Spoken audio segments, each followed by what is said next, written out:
요한계시록 마지막 부분을 우리가 함께 읽었습니다. 이 요한계시록 22장의 이 내용은 우리가 읽지 않은 5절까지의 내용에서는 우리가 함께 어제 읽었던 이 새 예루살렘 성이 하늘로부터 그리스도의 신부로 내려와서 어린 양의 혼인잔치에 참여하게 될 그 모습을 보여주고, 주로 그 새 예루살렘의 외적인 모습에 대해서 그 찬란하고 영광스러운 모습을 묘사하였더라면 5절까지 계속되는 말씀의 내용은 그 새 예루살렘 성 안에 어떤 모습이 펼쳐지고 있는가 하는 것들을 보여주고 있습니다. 그리고 이제 우리가 읽은 6절부터 마지막 절 내용은 이제 서신서의 결말에 관한 내용들입니다. 주께서 오실 그 때를 바라보면서 그 재림을 사모하며 살 것을 말씀하는 내용이 이 서신의 끝부분이 해당이 됩니다. 우리가 보는 이 새 예루살렘 성에 대한 그런 광경을 살펴보면 우리가 창세기 초두에 하나님이 이 세상을 그분의 선하심을 따라 지으시고 난 다음에 이 세상의 모습에 대한 묘사를 우리에게 상상하게 해줍니다. 에덴 동산을 만드시고 그 에덴 동산을 잘 경영해서 하나님을 경배하고 하나님을 섬기라고 명령을 받았지만 그 명령을 준행하지 못하고 타락으로 인해서 온 인류의 비참함을 가지고 왔던 그 역사 이래 하나님께서 구원의 약속을 펼쳐가시면서 아주 오랜 시간 동안 그 구원 역사를 이루어 가시다가 완결하게 될 때 마치 첫 창조의 그 아름다운 모습을 보는 듯한 그런 광경이 펼쳐지고 있습니다. 오늘 본문 1절 말씀 가서 보면은 그 새 예루살렘 성 안에 어떤 모습이 펼쳐지는가, 그 성 안에 들여다보니까 이런 모습입니다. 1절에 수정같이 맑은 생명수의 강을 내게 보이니 하나님과 및 어린 양의 보좌로부터 나와서 길 가운데로 흐르더라. 수정같이 맑은 생명수 강이 흘러나오는데 보좌의 보좌로부터 길가로 그것이 쭉 흘러가는 거죠. 에덴 동산에 4가지의 강이 있었죠. 이 4개의 강의 근원이 돼서 그 강으로부터 먹을 것들, 그것이 풍족하게 맺어지고 하는 그런 모습을 우리가 살펴볼 수 있겠는데요. 그 흐르는 생명수 강 좌우에 생명나무가 있어 12가지 열매를 맺되 달마다 그 열매를 맺고 그 나무 잎사귀들은 만국을 치료하기 위하여 있더라. 말 그대로 생명이 쭉 보좌로부터 쭉 흘러가서 그 생명의 물이 닿는 곳곳마다 회복과 치유의 역사가 일어나고 있는 그런 광경을 보여주고 있다라는 겁니다. 에덴 동산에서 흘렀던 4개의 그 강의 모습을 우리가 떠올릴 수 있겠고, 또 하나는 에스겔 선지자가 포로 시기, 이 시기 가운데서 하나님께서 그에게 보여주셨던 환상, 에스겔서 47장 말씀에 보면은 이 생수의 강에 대한 환상을 에스겔에게 보여주면서 하나님께서 장차 자기 백성들 가운데 행하실 그 놀라운 구원의 역사를 이 생수의 강이 흘러가면서 이 강이 닿는 곳곳마다 생명 살리는 역사가 일어나게 될 것이다. 이렇게 보여준 환상의 내용이 그대로 실현되고 있는 모습을 떠올려 주고 있는 겁니다.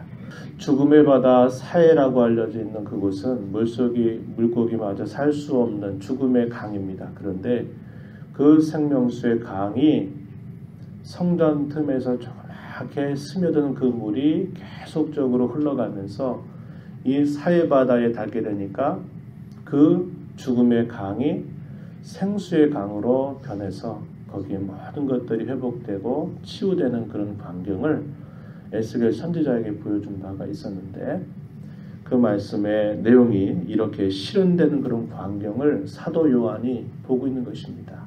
얼마나 영광스럽고 얼마나 찬란한 그런 모습으로 그에게 보였겠습니까? 이런 모습이 표현되고요.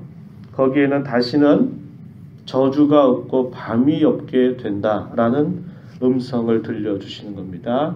3절에 다시 저주가 없으며 하나님과 그 어린 양의 보호자가 그 가운데 있으리니 그의 종들이 그를 섬기게 될 것이고 4절에 그의 얼굴을 볼 터이요 그의 이름도 그들의 이마에 있으리라. 5절에 다시 밤이 없겠다. 왜냐? 주 하나님이 그들에게 비칠 것이기 때문에 밤이 없다. 사도 요한이 기록한 여러 서신들 있죠. 요한복음, 또 요한 1서, 2서, 3서, 요한계시록. 어둠, 빛, 또 이런 밤, 이런 이미지는 단순히 물리적인 어둠이나 빛, 밤 이것만 의미하지 않고 사도 요한이 사용할 때는 거기에 특별한 의미가 부여가 되고 있다는 겁니다. 저주가 없다, 밤이 없다라는 말은 특별히 밤이 없다라는 그 말의 의미는 실제적으로 물리적인 것만 말하는 게 아니라 이 저주와 밤이라고 하는 이미지는 죄와 타락으로 인해서 주어져 있는 그런 형벌, 그런 비참한 결과, 그런 죄의 영향력이 다시는 없게 될 것을 말씀하고 있는 그런 내용이 되는 것입니다. 왜냐?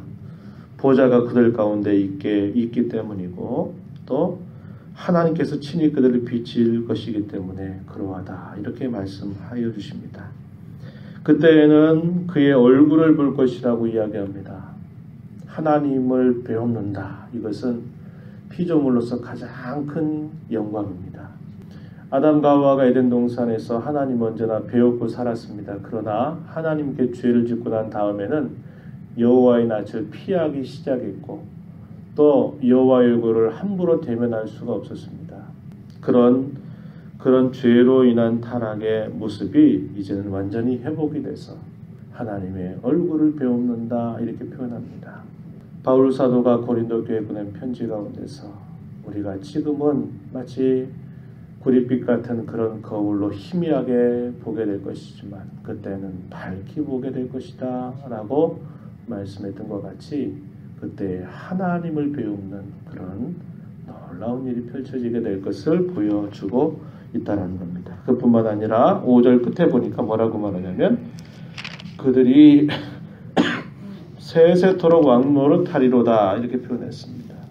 아담과 하와를 에덴 동산에 두시면서 그로 하여금 땅을 다스리고 정복하고 땅에 충만하라고 하는 그런 명령을 받았지만 하나님의 모양과 형상을 따라 지음받아서 그 땅을 하나님을 위하여 바르게 잘 다스려서 하나님께 영광 돌리라고 하셨던 그 말씀의 내용이 사실상 죄와 타락으로 인해서 그것이 상실돼 버리게 되고 말았는데 이제 세세토록 왕노를 한다라는 말은 하나님의 형상이 온전하게 다 회복이 돼서 다시 그 왕권을 회복하게 될 그때가 펼쳐질 것을 또한 말씀해 주고 있습니다.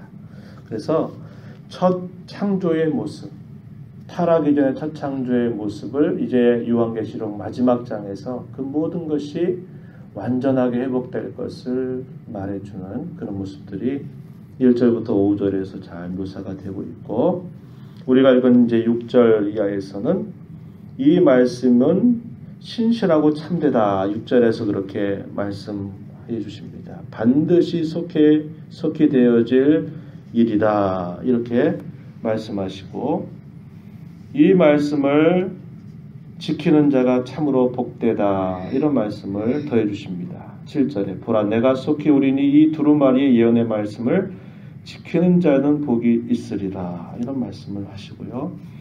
이런 말씀을 들은 사도 요한이 얼마나 찬란하고 영광스러운 모습을 봤는지 그 말씀을 전하여 주는 천사를 향해서 경배하려고 하는 예배하려고 하는 그런 태도를 취할 수밖에 없게 됐습니다. 그 찬란함에 압도되어 있는 모습이죠. 그랬더니 뭐라고 말합니까? 나에게 그렇게 하지 말고 나도 하나님을 섬기는 종에 불과하니 나에게 하지 말고 누구에게 하라고 합니까? 9절에 하나님께 경배해라. 오직 경배받으실 분은 천사도 그 누구도 아니라 오직 하나님만이 우리의 경배의 유일한 대상이다. 이렇게 이야기해주고 있고요. 이 말씀이 이제 때가 가까우므로 이것을 봉해 두지 말고 이 말씀을 전하라는 거죠. 펼쳐주라는 거죠. 10절에서 그렇게 말을 한 겁니다.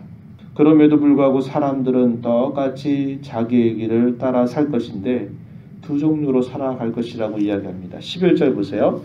불의를 행하는 자는 그대로 불의를 행하고 더러운 자는 그대로 더럽고 의로운 자는 그대로 의를 행하고 거룩한 자는 그대로 거룩하게 하라.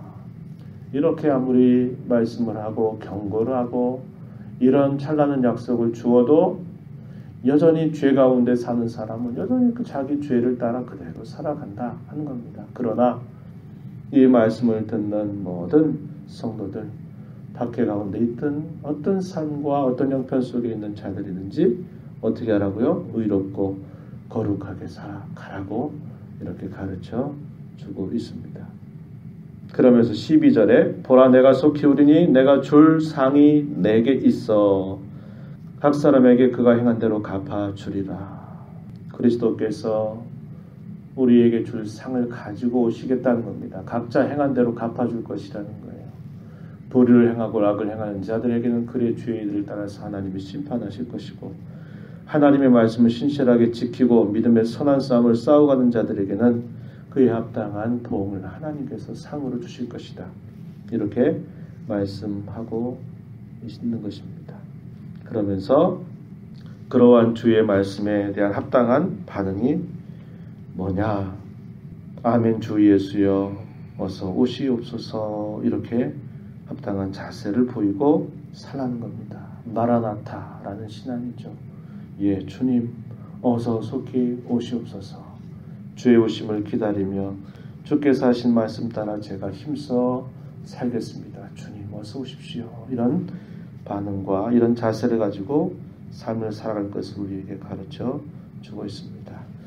우리가 이제 요한계시록 읽어가면서 신약성경을 마태복음에서부터 쭉 요한계시록까지 정독을 해서 이렇게 왔습니다.